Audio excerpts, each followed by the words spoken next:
So when I started with Darmstadt in 2010, we started also a project which was called Writing Workshop. So basically, it was for German-speaking new music journalists, young journalists, or young people who wanted to jump into this field of writing about music. So this was the basic start. And then we thought over the years, this is not enough. We have to, open up the field and also open up the media. So it is not about writing anymore. It's now called Words on Music with Kate Molesson and Peter Meanwell.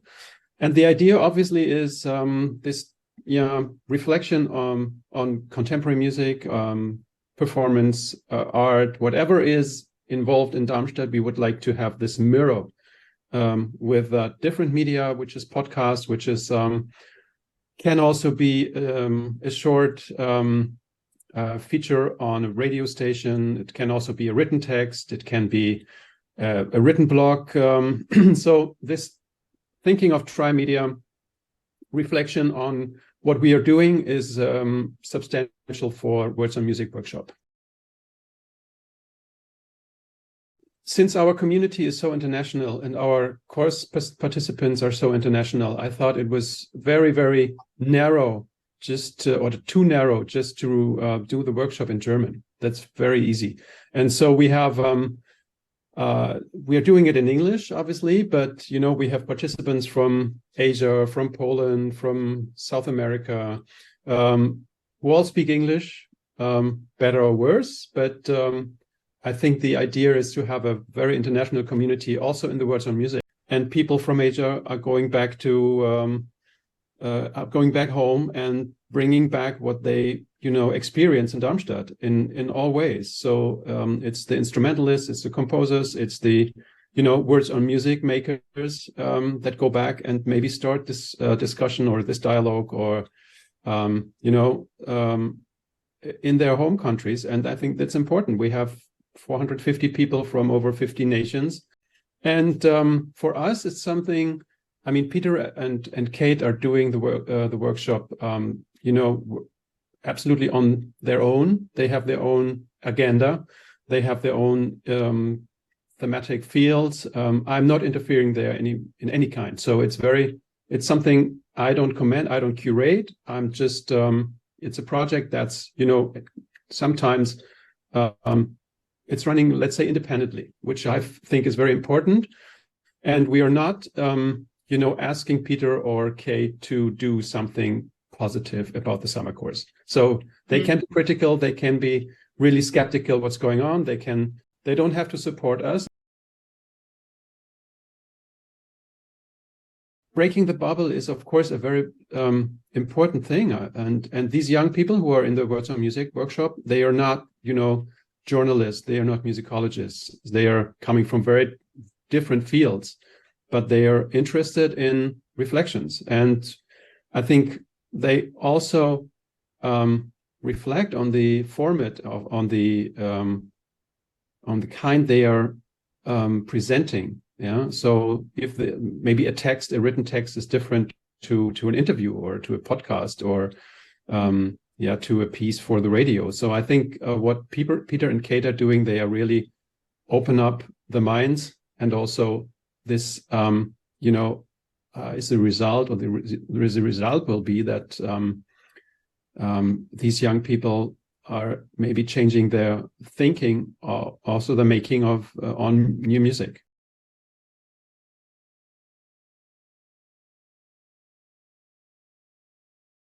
I felt it was a book that needed to exist and didn't yet. And I kept looking around for it, and it dawned on me that somebody was going to have to write it.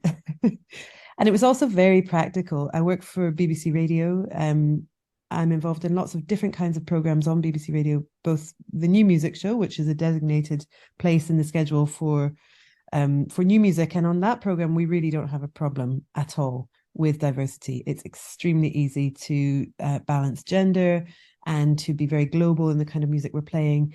It becomes more difficult in some of the more mainstream daytime programs, where really Radio 3 is trying very hard to diversify what we play. But increasingly, I found myself, and in discussions with producers who are really really on board with this project, but saying, wouldn't it be great if we could hear X, Y, or Z, but there's no recording? Wouldn't it be great if we could look to, I don't know, music of the Philippines, or look to some more African music, or try to get a more global perspective? But wait a minute, the recordings that we have aren't good enough, or we just don't have enough of the backstory of these composers in order to be able to give the context that we need to give listeners.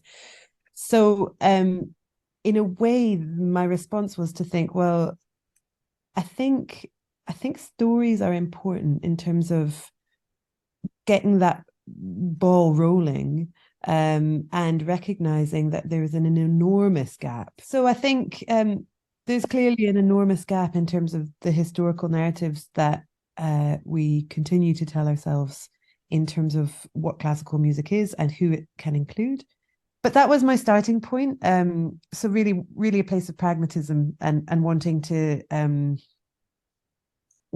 kind of recognizing that if you can prove the existence of these people, if you can kind of demonstrate the incredible backstories and life experience, then maybe that will trigger an interest in their music, and therefore the performances start coming and the recordings start happening. And to be honest, that is the case. Lots of musicians have got in touch since the book has been published and said, how do I get hold of the quartets of Julian Carrillo, or I want to play more music by Usfolskaya, where are the scores? So that's been an amazing outcome, as I've been able to help connect performers and programmers to the appropriate academics who've been able to make those performances happen.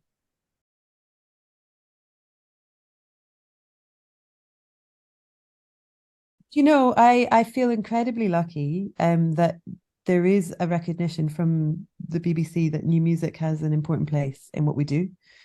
I haven't had to make that argument. I mean, we need to make sure that the program is relevant, the program is approachable, and I think what that brings up is how we talk about new music. I think there's a way in presenting a new music show which is really alienating to almost every listener if you present it in such a way where it's assumed that anybody tuning in by accident already knows all the composers that we're talking about, or already knows the kind of technical language that is sometimes used around this music, or already knows the historical references. Then we have a problem, because people will just switch off, of course. So a real challenge for me, and a conversation I'm always having with my producers, is how do we present sometimes really challenging work? We don't flinch, we don't shy away from programming very, very difficult music sometimes, but how do we present it in such a way that can bring people in? And also, I'm really interested in the kind of lateral connections we can make with audiences who might be interested in very challenging new visual art, or theatre, or architecture, or cinema, or literature, but aren't necessarily coming to contemporary music. I think that is a huge untapped audience. I'm really interested in what kind of lateral connections we can make to bring those people in. I think there is a place for depth of content as well. So it's just, I think it's about always questioning, is this word the most useful word to use in this context? Mm-hmm. If it's a technical term, is there another way of saying it that still conveys the meaning, but is more ordinary, or is more universal in terms of who can understand it?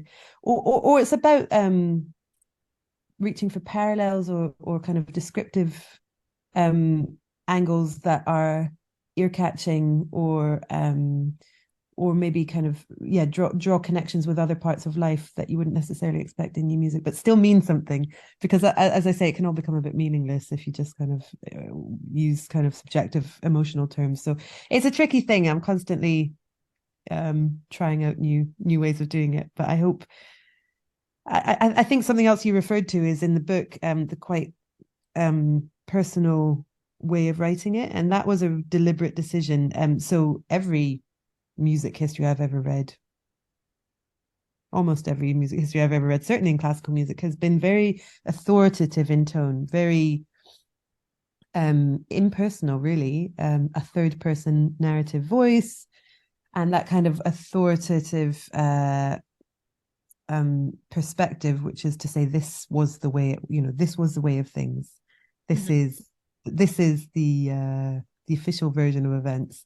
And I don't think we can really, I think that's a really questionable approach, actually. And I think that opening it up to subjectivity and to a personal response was in a way making myself vulnerable, because I wasn't trying to emulate those kind of usually male narrative voices, which is to say, I'm the authority, I know what I'm talking about.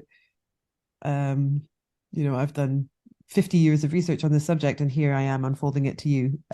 It's not that at all. I was very clear that I was making a lot of discoveries along the way myself, and I was having emotional responses, and I was grappling with difficult, conflicting ideas around some of the composers and all of this stuff. So in a way, it's tricky, because it opens myself up to being undermined by my own subjectivity. But I thought this was really important, because if we're going to move away from that sort of one person authoritative stance on music history, then I needed to test out this more vulnerable way of telling a story, more questioning, I suppose.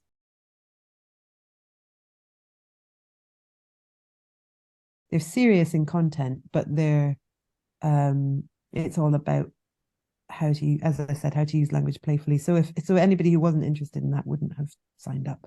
So maybe it's about just being really clear about that mission statement, I think. But it's also about a culture of conversation within the class. I found that the most enriching part of the whole experience for me, is that most of the hours that we had together were spent discussing issues around new music discourse, and that's enormous. But that ranges from who can be represented, how do we represent each other, how do we respect each other. So it's not really just about tone of language, it's also about a lot to do with perspective and representation. I think became a huge issue this year, and rightly so. There's a lot of shifting ground there, and a lot to reconsider in terms of whose voices are being heard, and how we make sure that we're offering that platform equitably and fairly and appropriately. It's a massive corner to turn for a lot of the establishment new music world, or not just new music, classical music world, more broadly arts world in general. So a huge education for me as well, I would say.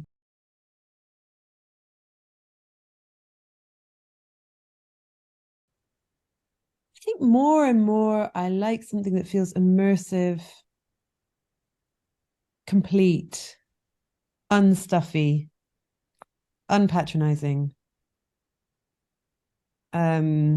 usually not too long. But not always. If it needs to be immersive and durational, then great.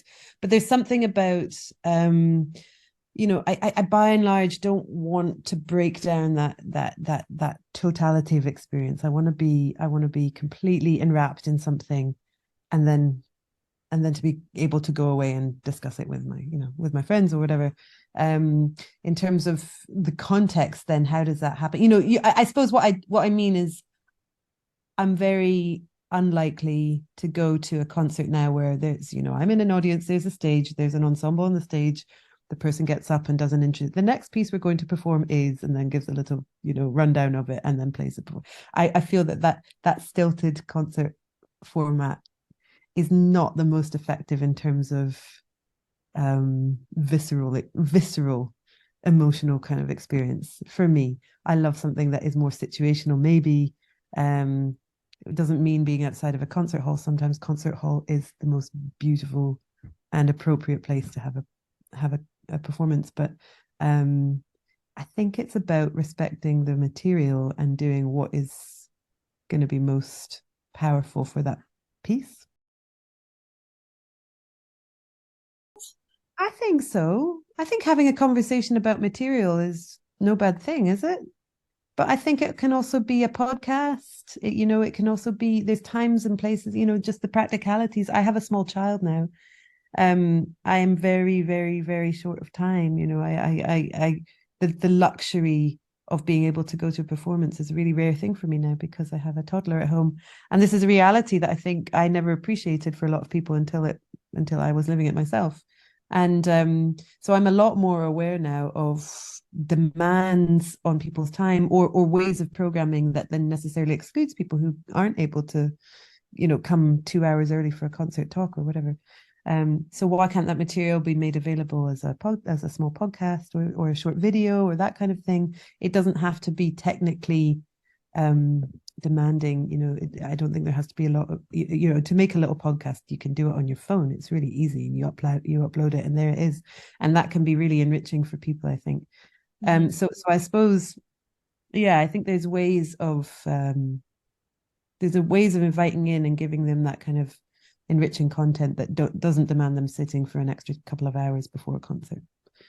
I also think drawing people in from, again, outside of the specific new music community can be really interesting, bringing in those connections with other parts of the artistic world.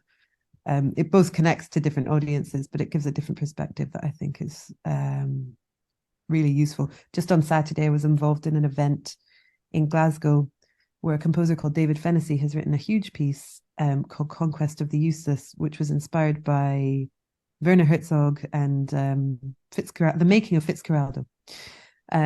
So in the event, what we did was that the piece was played by the BBC Scottish Symphony Orchestra, but before it, we screened Burden of Dreams, which is this documentary about the making of Fitzcarraldo. And then we had a film critic talking about Werner Herzog and talking with Dave Fennessy about the connections between the music and the film. And the audience was huge.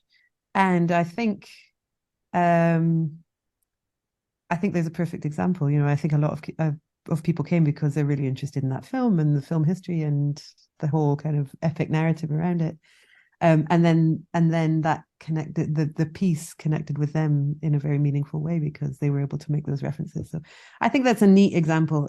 There's many examples we could choose, but of just reaching outside our direct community for people who can talk and give context to music.